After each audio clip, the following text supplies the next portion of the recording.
এক মাসেই চা দোকানের বিদ্যুৎ বিল ৩ লাখ টাকা। দুটি বাল্ব, একটি ফ্যান ও একটি ফ্রিজ চালিয়েই ৩,১,৭৪৬ টাকা বিদ্যুৎ বিল এসেছে বলে জানান চা দোকানি অপূর্ব কুণ্ডু। প্রতি মাসে বিল হয় ২৫০ থেকে ৫০০ টাকার ভিতরে। গত মাসে হঠাৎ করে বিলটা ১৮০০ ছুঁই বিলটা আসে, যার কারণে আমি তৎক্ষণাৎ অফিসে যোগাযোগ করি।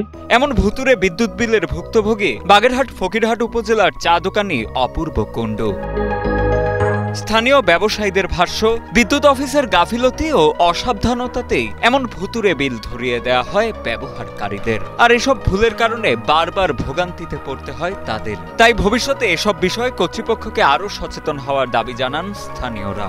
এই যে বাইরের বিল আইছে আগামী মাসে ১৮০০ টাকা, আর এই মাসে তো ৪-৫ ডবল আসছে, ডবল। পরবর্তীতে এইভাবে যদি আসে, মানুষ যদি প্রতারণার শিকার হয়, সবাই একটু নজর দিলে ভালো হয়। পল্লী বিদ্যুতের লোক আসে, আমার ৩১০ টাকার একটা বিল তৈরি করে দেয়। প্রতি মাসে যদি এভাবে ভুল হতে থাকে, তাহলে তারা তো বলে ভুল হয়েছে, কিন্তু আমাদের তো প্রতি মাসে ভুল সংশোধন করার জন্য আবার ফকিরহাট হয়েছে। সুষ্ঠু সমাধান চাই এবং প্রতি মাসে এই ভুলটা যেন না হয়, যেন ভুলই না হয়। এ বিষয়ে বাগেরহাট ফকিরহাট পল্লী বিদ্যুৎ সমিতির উপমহাব্যবস্থাপক আনন্দ কুমার কুণ্ডু জানান, বিলিং সহকারীর ভুলেই হয়েছে এমন ভুতুরে বিল।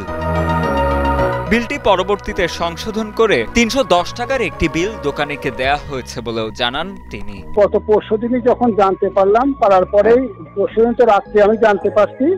আমরা আগামীকালকে লোকটা যখন তদন্ত করে দেখছি যে এটা জাস্ট টাইপিং মিস্টেক হয়েছে।